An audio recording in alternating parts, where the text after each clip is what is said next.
Welcome po sa aking munting channel. Huwag po ninyo sanang kalimutan na mag-like at mag-subscribe, pakihit na rin po ang notification bell para ma-update po kayo sa tuwing nag-a-upload ako ng video. Maraming salamat po. Ang sistema sa loob, $1,000,000 mula ngayon. Kabanata 176 hanggang 200. At George YouTube channel. Kabanata 176. Sa pamamagitan ng Evolve, ano ang eksaktong ibig mong sabihin? Hindi maiwasang magtanong ni Gabe habang naglalakad patungo sa mga poste kung saan malayang nakakapag-ehersisyo ang mga bata o matatanda. Dahil hindi ito regular na ginagamit, medyo kinakalawang na sila ngayon.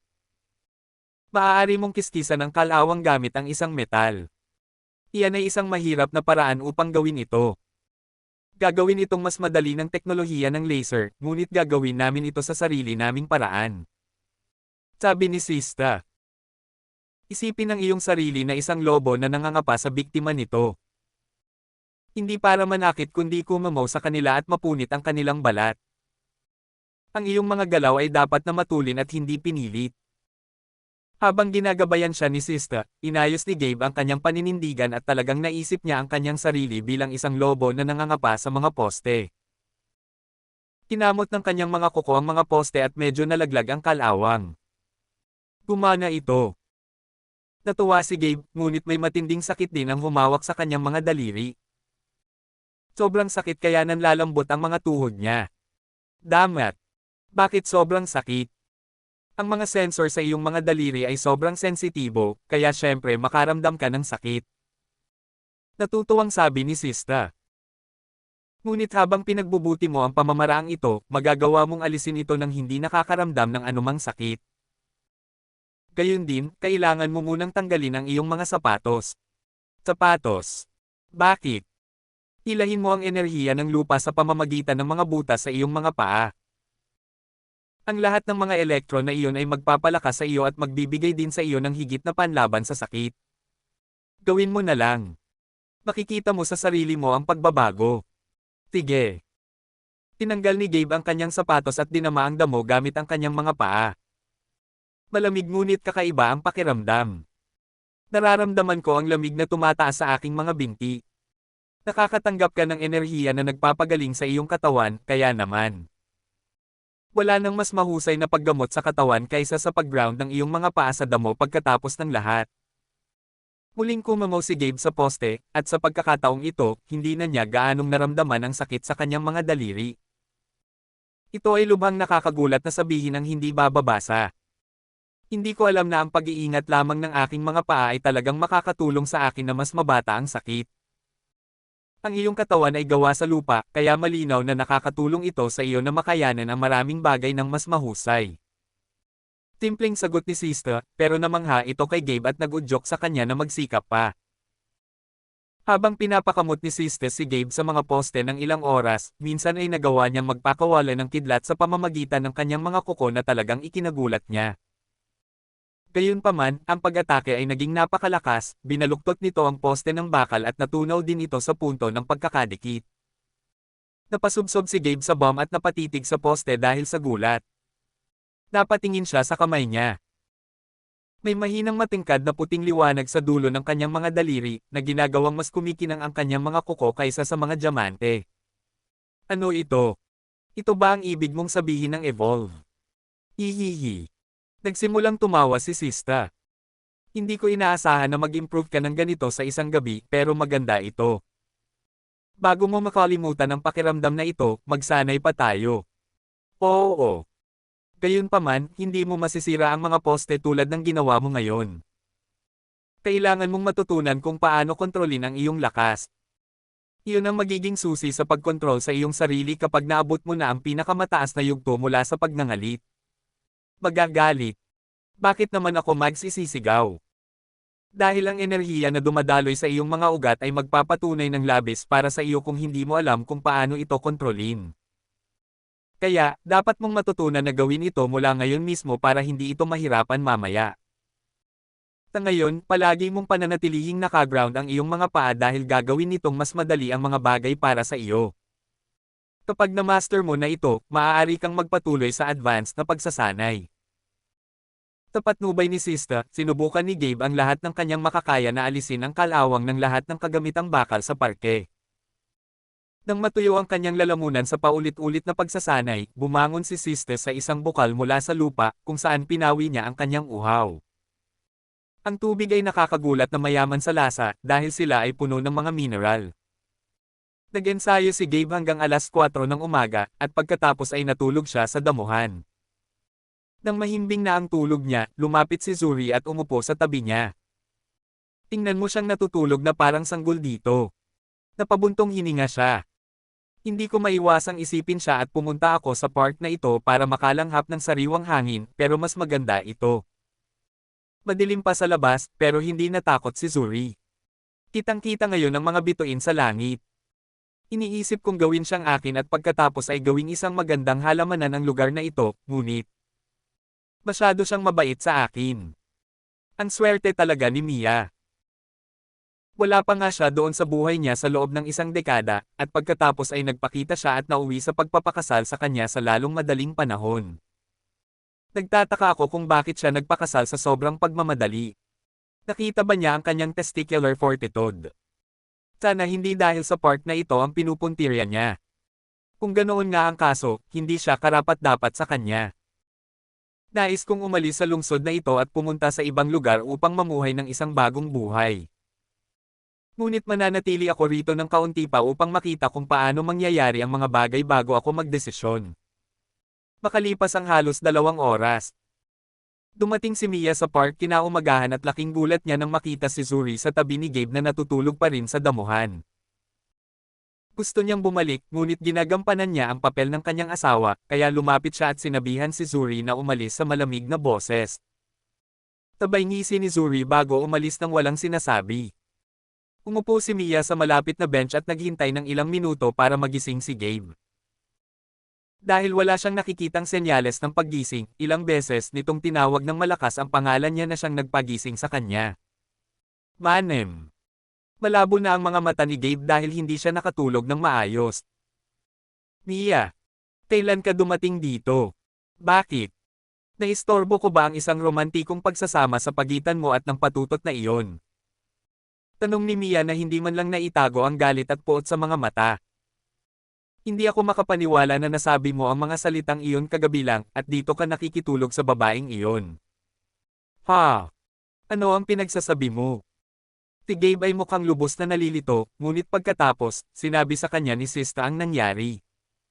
Teka, nandito si Zuri. Pinapangako ko wala akong alam. Nag-practice ako ng martial arts hanggang sa napagod ako at nakatulog. Dapat ay pumunta siya dito pagkatapos. Oo, dapat magmukha akong tulala sa iyo ngayon, tumayo si Mia mula sa bench. Akala ko iba ka, pero hindi ka naman siguro gaanong naiiba kina Bart, Gabe, hindi, Gabriel. Hindi mo na kailangang tulungan ako o ang pamilya ko. Mag-aalala ako sa sarili ko at sa pamilya ko. Kung ganoon, paano naman ako? Mabilis na tumayo si Gabe. Buhayin mo ang iyong buhay. Bubuhayin ko ang akin. Fake couple lang tayo, tutal ihahanda ko na ang divorce papers, kaya please get ready to sign them, sabi ni Mia at nagsimulang maglakad palayo. Anong gagawin mo ngayon? Papayag ka ba sa akin at pipirmahan mo ang divorce papers, o ipapakita mo ang iyong tunay na kulay at sisikapin mong pahirapan ang buhay ko sa pamamagitan ng panggigipit sa akin? Malalaman ko ang totoong ikaw. Kabanata 197. Naiwan namang nabigla si Gabe sa sinabi ni Mia. Tinabihan siya ni Siste na makipaghiwalay na lang sa kanya dahil marami siyang mahahanap na mas magandang babae. Si Gabe, gayunpaman, pumunta sa kanyang tiyahin at sinabi sa kanya na si Mia ay may hindi pagkakaunawaan sa kanya. Hiniling niya sa kanyang tiya na kausapin si Mia.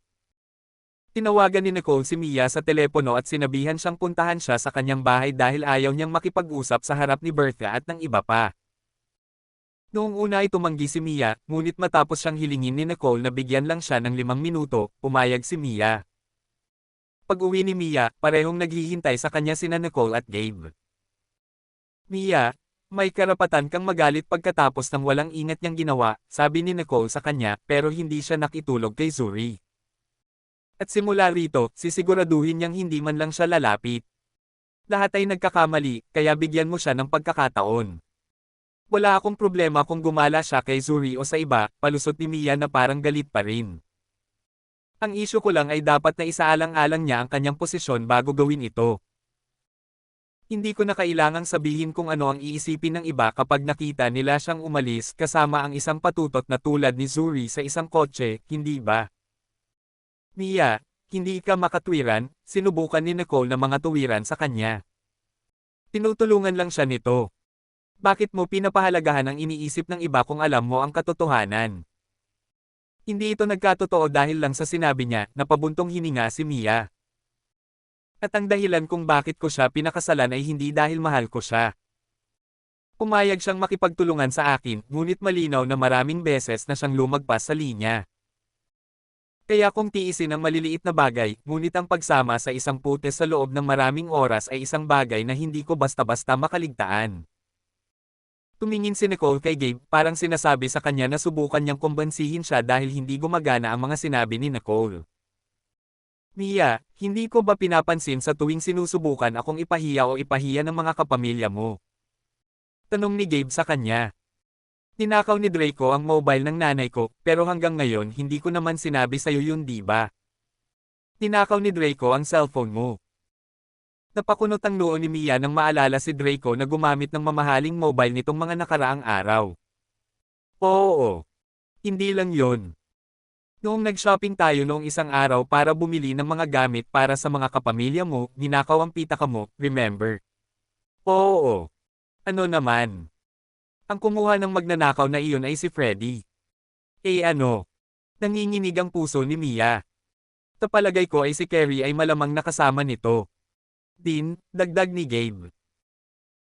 Nakiusap si Freddy sa akin na huwag sabihin sa iyo, at dahil gusto mong tulungan ko ang iyong pamilya, sinisikap ko ang aking makakaya upang hindi makagawa ng mga kaaway mula sa kanila. Hindi ko na kailangan pang pag-usapan si Bart. Palagi siyang naghahanap ng pagkakataon para saktan ako. Kung wala ako, malamang susubukan kanyang saktan muli. Medyo nawala ng kulay ang mukha ni Mia. Kung gusto mo nang hiwalayan kaya masama. Pipirmahan ko ang mga papel kung saan mo gusto, pero kahit man lang sa isang taon na ito, hayaan mo akong makasama ka, same time na sabi ni Gabe. Isipin mo akong playboy o tanga o kung ano man ang gusto mo, pero gamitin mo ang isang taon na ito para mahanap mo ang sarili mo na lalaking kayang protektahan ka sa sarili mong pamilya. Tapos aalis na ako sa tabi mo. Napilitan si Mia na mag-isip. Ang sinabi ni Gabe ay tiyak na makikinabang sa kanya, ngunit magagawa ba niyang ipagpatuloy ang peking relasyon na ito sa loob ng isang taon kapag ginagawa ni Gabe ang lahat ng gusto niya? Hindi siya sigurado tungkol doon. Kung maipapangako mo sa akin na hindi ka nagagawa ng katulad na pagkakamali, sasang-ayon ako sa iyong mungkahi. Gayunpaman, kung makita kitang nakikipag-usap kay Zuri o katulad nito, mawawala ang ganap kong paggalang. So ibig sabihin hindi pa tuluyang nawala ang respeto mo sa akin, kahit papaano ay gumaan ang loob ni Gabe sa narinig. Umiling si Mia at umalis nang walang sinasabi. Gabe, pinaikot ni Nicole ang tenga ni Gabe. Alam kong gusto mo ang babaeng iyon, ngunit dapat kang magkaroon ng respeto sa sarili. Pasensya na po nanay, mabilis siyang humingi ng tawad. Ewan ni Nicole, pero sanay na sanay si Gabe na sobrang sama ng pakikitungo ng mga babae, kaya kung ano man ang sinabi ni Mia sa kanya ay wala lang kumpara sa naranasan niya sa mga katulad ni Kira. Medyo natutuwa ako na may nangyaring ganito dahil kung malalampasan man namin ito ni Mia kahit papaano, sa tingin ko ay mas magiging matatag ang aming pagsasama. Nagulat si Nicole sa narinig. Pinitawan niya ang tenga niya. Hindi ka nagkakamali, ngunit ito ang unang pagkakataon na nakakita ako ng ganoong apoy sa mga mata ni Mia. Kadalasan, siya ay isang malambot na kaluluwa. Huwag mo na siyang galitin ng ganito. Sa susunod, sabihin mo sa kanya bago ka gumawa ng bagay na maaaring ikagalit niya. Kunin mo muna ang pahintulot niya. Gagawin ko ang lahat, nag-thumbs up si Gabe. Pagkatapos ay nagmamadaling naghanda si Nicole para pumasok sa trabaho. Huwag kang makinig sa tita mo. Sabi ni Siste na may bahid ng galit sa boses. Isa kang alpha. Hindi mo kailangang talakayin ito sa sinuman bago ka gumawa ng desisyon. Ang ibang tao ang kailangang makipag-usap sa iyo bago sila gumawa ng isang bagay. Ako ay isang alpha, ngunit ako rin ay isang asawa, sagot ni Gabe. Tinasabi mo ba sa akin na ang pagiging asawa ay mas mahalaga sa iyo kaysa sa pagiging isang alpha? Tanong ni Sista. Hindi kumibo si Gabe, natatakot na baka maging mahirap ang kanyang buhay nang hindi kailangan. Bakit hindi ka sumasagot? May laban ako sa UTS ngayon, sabi ni Gabe. Kailangan kong tumutok dyan. Kabanata 178. Ibinalik ni Gabe ang nirentahang sasakyan sa kani-kanilang kumpanya ngunit pagkatapos ay nagrente ng bago. Pumunta siya sa bagong lokasyon na ibinahagi sa kanya. Sa kanyang pagtataka, dinala siya ng destinasyon sa pasukan ng isang underground na riles. May ilang lalaking naglalaro ng sasakyan sa malapit. Nakita nila ang sasakyan, at ang isa sa kanila ay lumapit kay Gabe. Ikaw ay gangsta, hindi ba? Dapat kang pumasok sa loob. Ibig mong sabihin. Papunta sa underground pathway na ito. Mukhang naguguluhan si Gabe. Gusto mo ba akong mamatay o ano? Haha, hindi. Pare. Ang mga riles ay hindi dumaan sa rutang ito. Kung magpapatuloy ka, makakarating ka sa destinasyon sa loob ng 12 milya. Doon makikita ang iyong laban. T12 miles. Natigilan si Gabe sa narinig. Gaano kalayo ang napupunta sa bagay na ito? At bakit nila ginagawa ang laban ko sa isang lugar na ganoon kalalim sa ilalim ng lupa? Hindi man lang ako na-inform tungkol dito. Kung ayaw mo, pwede ka na lang umalis, casual na sabi ng lalaking may tabako. Pero matatalo ka sa ranking mo. Siyempre, masisira rin ang iyong reputasyon. Kung ano ang gagawin mo ay nasa iyo. Sabi nito na panandali ang kinurot ang pisngi ni Gabe. Ano ba ang ginagawa mo? Tinaman siya ng tingin ni Gabe. Relax, gangsta. Tinitingnan ko lang kung totoo ka o ibang dude na nakasuot ng silicone mask at nagpost na katulad mo, sagot niya. Ito ang protocol. Ang sabi mo, may mga taong pumupunta na nakasuot ng face mask.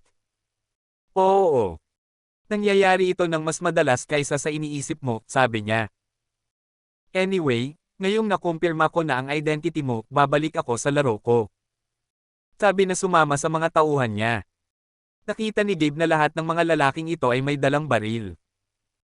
Makikilala mo ba ang mga taong ito, siste? Tanong ni Gabe.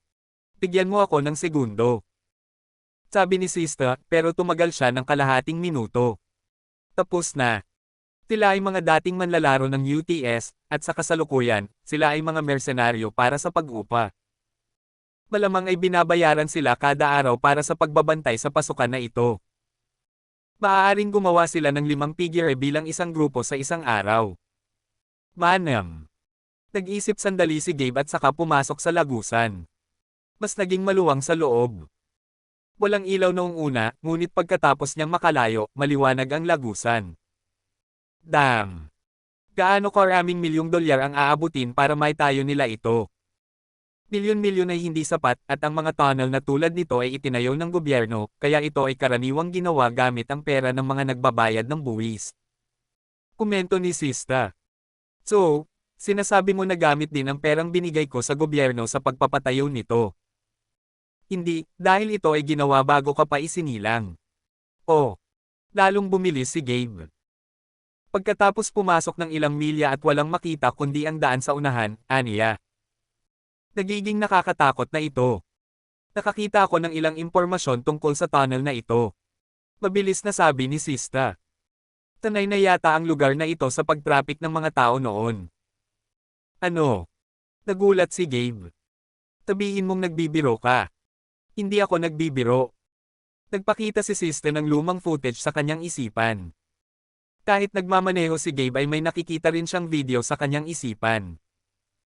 Sa video na nakuna ng kamera, nakita niya ang 2 bata na umiiyak at hinihingal nang iligtas sila ng isang lalaki. Mukha silang natakot at nag-alinlangan pa sa lalaking nagligtas sa kanila at patuloy na nagtatanong kung talagang ililigtas niya sila. Napakahina at payat nilang tingnan.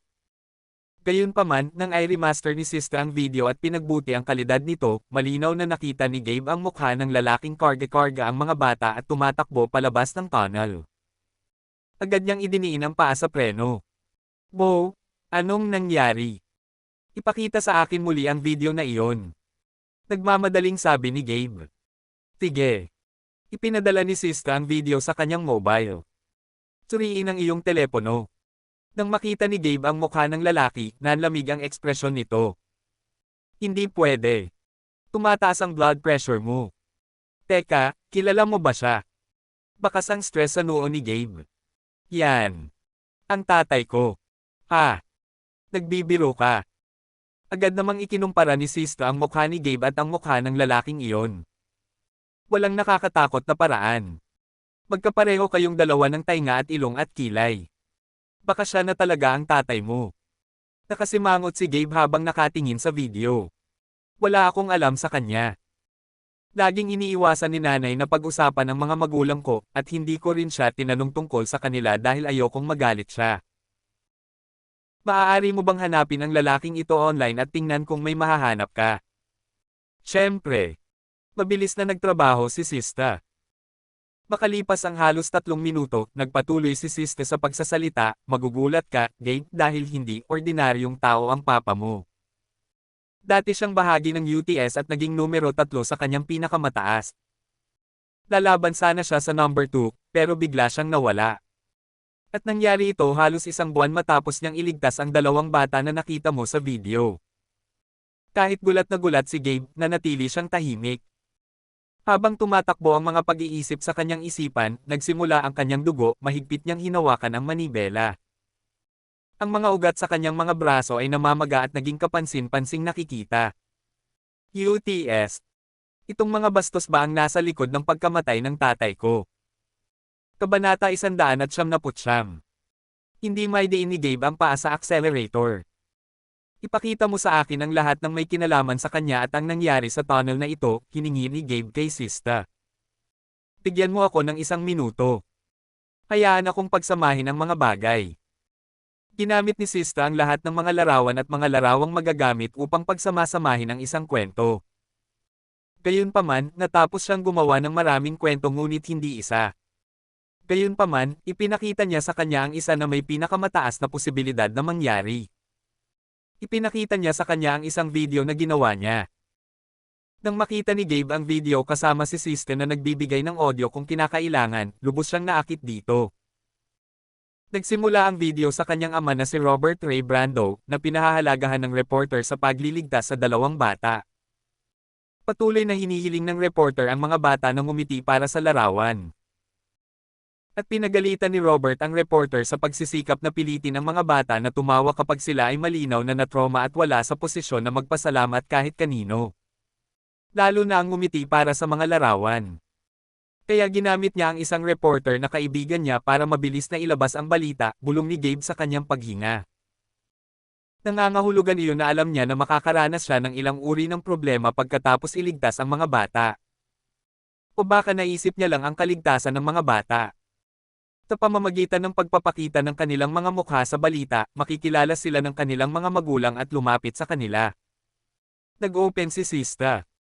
Pagkatapos ng lahat, ang iyong ama ay isang nakakatakot na manlalaban. Kilala siya bilang si Ray, at wala siyang natalo sa kanyang sinturon patungo sa 3 ranggo. Ang kanyang kasikatan ay dapat na ginawa ang numero 1 at 2 na ranggo na medyo hindi komportable. Patuloy na pinanood ni Gabe ang video, at panandalian din niyang nakita ang mga larawan ng kanyang ina, tiya, at tiyuhin. Nagdulot ito ng luha sa kanyang mga mata. Matapos mapanood ang 12 minutong video, bumigat ang puso ni Gabe. Sa pamamagitan nito, malinaw na nawala ang aking ama at ina pagkatapos nilang lumabas para sa isang hapunan, tumigas ang panga ni Gabe. Kung hindi dinner party malamang sinama nila ako pero dahil night journey, iniwan nila ako pauwi sa bahay kasama ang tita ko. Sa kasamaang palad, wala akong mahanap na impormasyon kung ano ang nangyari sa kanilang biyahe. Sabi ni Sista. Pero alam ko ang pangalan ng nag-imbite sa kanila noong gabing iyon. Siya si Eunice Startleton, ang kasalukuyang gobernador ng estadong ito. Governor Eunice. Napuno agad ng puot ang mga mata ni Gabe. Pinatay man niya ang aking mga magulang o hindi, sa tingin ko ay tiyak na may kinalaman siya sa kanilang pagkamatay. Napakataas ng pagkakataon na maging totoo iyon dahil hindi ka maniniwala kung sino ang kanyang asawa. Sino ito? Ito ay si Rubal. Nanlaki ang mata ni Gabe. Ibig mong sabihin, ang gobernador ng lungsod na ito para sa UTS. Mahigpit niyang hinawakan ang manibela. Asawa niya ang bastos na iyon. Tapos ibig sabihin kasali din siya sa buong bagay na ito. Noon lang, may na-realize siya. Teka, naramdaman ko nga na sinadya niya akong inisin sa unang pagkikita namin. Kahit na medyo disente ang pag-uugali niya noong huling beses niya akong nakausap, baka nagdadrama lang siya. Sa tingin mo ba alam niya na anak ako ni Robert Brando? Kung gusto mong maging tapat ako, sa tingin ko ay hindi. Sabi ni Sista. Ano kaya ang iniisip mo? Sa palagay ko ay sinubukan kanyang patayin kung alam niya, sa pag-aakalang siya rin ang nasa likod ng pagkamatay ng iyong magulang. Inilipat ni Gabe ang gears at ipinagpatuloy ang pagmamaneho ng sasakyan. Sana dumating din siya para manood ng laban ngayon. Gusto ko siyang kausapin at makita ang sarili ko sa pamamagitan ng pagtingin sa kanya sa mata. Kahit na sa tingin mo siya ang nasa likod ng pagpatay, huwag mo siyang bulagan. Nagbabala si Sista. Sigurado akong maraming malalaking tao sa likod ng child trafficking. Ito ay isang butas ng kuneho na magdadala sa iyo ng napakalalim na mauuwi sa pagiging target ng pinakamalaki at pinakamakapangyarihang ahas sa mundo. Hindi ko sinasabing umatras at huwag kalabanan, ngunit wala ka pa rin sa entablado para labanan ang gayong pagsalungat. Kung gusto mong lumaban sa level na iyon, dapat ay maabot mo man lang ang number 1 spot sa UTS rankings. Sige. Gagawin ko ang lahat para hindi mapatay si Rubol ngayon, matalim ang titig ni Gabe gaya ng dati. Mabilis na dumaloy ang kanyang dugo sa kanyang mga ugat at patuloy siyang bumibilis. Ang kotse ay umabot sa bilis ng higit sa 100 milya. Kahit na ang mga profesional na rider ay mahihirapang sumakay sa ganitong bilis kapag hindi nila alam kung ano ang naghihintay, ngunit walang pakialam si Gabe sa anumang mga bagay sa ngayon. Mukhang alam niya ang kanyang ginagawa, para siyang isang lalaking nasa isang misyon. Kabanata 200. Pinindot ni Gabe ang brake pedal sa abot ng kanyang makakaya. Nadulas ang sasakyan at muntik nang tumama sa mga barikada na nakaharang sa daanan sa kanto. Ang mga gwardya na may hawak na baril ay naalarma sa biglaang walang ingat na pagpasok ni Gabe na ngayon ay lumabas ng sasakyan. Sabihin ang iyong pagkakakilanlan, tanong ng isa sa mga gwardya na may malaking ilong na nakatutok ang kanyang machine gun kay Gabe. Dapat mong itutok ang baril na iyon sa ibang lugar, kung hindi, pagsisisihan mo ito, malamig na wika ni Gabe. Bastard ka! Sino ka sa tingin mo? Tumaas ang boses ng gwardya na malaki ang ilong. Hindi na kita tatanungin. Sabihin ang iyong pagkakakilanlan. Tumigil ka na sa pagsigaw, at padaanin mo siya, tanga, lumapit ang guard captain at sinenyasan si Gabe na magpatuloy sa paglalakad. Hindi sila pinansin ni Gabe at nilagpasan sila. Sino ang lalaking iyon, boss? Tanong ng gwardya na malaki ang ilong sa kapitan ng gwardya. Siya si Gangsta, ang lalaking nakipagkulitin kamakailan sa Snake Gang, sagot ng guard captain. Nakipagkulitin siya sa Snake Gang na ikinagulat ng gwardya na malaki ang ilong. Baliw siya. Kung nagpaputok ka ng baril, malamang nasaan ka na ng ulo, dagdag pa ng kapitan ng gwardya. Sa tingin mo ganoon siya kalakas? Walang sino mang lumalaban sa UTS ay normal. Tama ka. Ay parada ang sasakyan. Pagkatapos sabihin ay sinundan na ng guard captain si Gabe mula sa malayo. Pumasok si Gabe sa pamamagitan ng makapangyarihang makapal na metal na mga pinto. At natagpuan ang kanyang sarili sa isang pasilidad sa ilalim ng lupa na parang loob ng isang pribadong yate na nagkakahalaga ng daan-daang milyon. Lahat ay sumigaw ng karangyan. Mula sa sahig hanggang sa mga lampset at chandelier, walang nakitang ordinaryo si Gabe. Ang mga receptionist na nakasuot ng deadly thongs ay ngumisi sa kanya at nag-spray ng pabango sa kanya bago siya binigyan ng Skinner's card. Ano ito? Tanong ni Gabe sa kanila. May auction po mamayang hapon sir, sagot ng isa sa matamis na boses. Binigyan ka ng imbitasyon ng referee na si Rika. Maaari rin siyang magbigay ng mga invitation card para sa iba. Nagulat si Gabe. Hindi ko alam na may ganoong kapangyarihan ang mga referee. Hindi po. Pinili niya ang tiket sa halagang $1,000,000. Ano? Nanlaki ang mga mata ni Gabe. O $1,000,000 para sa tiket sa pagpasok. Sandaling nawala ang ritmo ng puso niya. Anong uri ng mga bagay ang ibinebenta sa auction na ito? Lahat ng makikita mo sa auction na ito ay exotic, sir. Malalaman mo kapag nakita mo ito para sa iyong sarili, sabi niya. Paano naman ang laban ko? Tanong din ni Gabe. Ang mga laban ay naka-schedule sa gabi, kaya kailangan mong maghintay hanggang doon. Mga away, ha? Maraming mahahalagang laban ang nagaganap ngayon. Ungol ni Gabe habang naglalakad sa hallway. Isang magandang maid ang naghatid sa kanya sa isa sa mga bakanteng kwarto at sinabing, magsisimula ang auction sa 12, kaya may kalahating oras pa ang natitira. Maaari kang manatili dito hanggang doon. Ipapaalam ko sa iyo sa loob ng 5 minuto bago magsimula ang auction. Kung kailangan mo ng anumang bagay, pindutin lamang ang asul na buton doon sa dingding. Pagkaalis ng kasambahay ay nilingan ni Gabe ang paligid. Nakikita niya ang mga laruan sa mesa at sa mga stand. Mayroon ding mga bungo ng hayop at tao. Isa itong ganap na saradong silid na may isang pagpasok at paglabas lamang. Wala ring mga bintana.